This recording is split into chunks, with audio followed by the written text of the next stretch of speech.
katsaka amin'ny fotoana rehetra.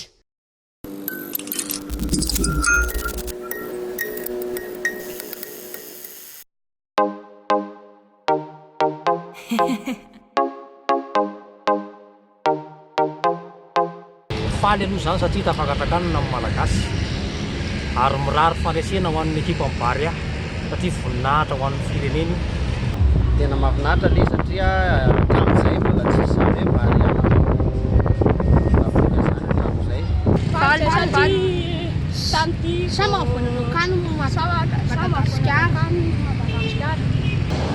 Faly aloha voalohany indrindra dia manarakarak'izay mbola tsisy malagasy zany, tsisy ekipa firenena malagasy mbola tafiakatra nakany ivelany zany hoe nanao fifaninana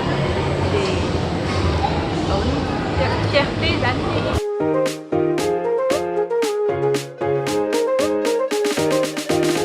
Zay aloha mbola tsy mijery baolina tsy fantantsana Ohatrany tsy dia maharaka mihitsy asa. Tena maharaka. Izy maharaka izy.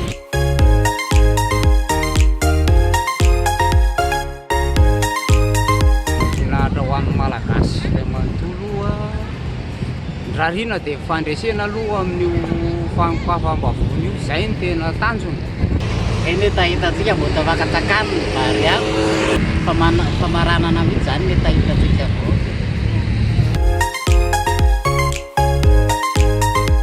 Alefa bary aho courage foana raha angamba aza mijery any hoe fahaizany hafa zany fa mba hapetrao koa le maha-malagasy atsika dia izay ny zavatra takitsika malagasy. Courage, ok, sûr.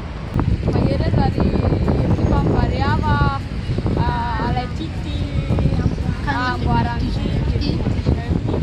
Tsomandresy bary aho. Ohatran'ny fifaninanana rehetra ihany io alefa bary afa tsy maintsy tonga hatramin'ny farany sika.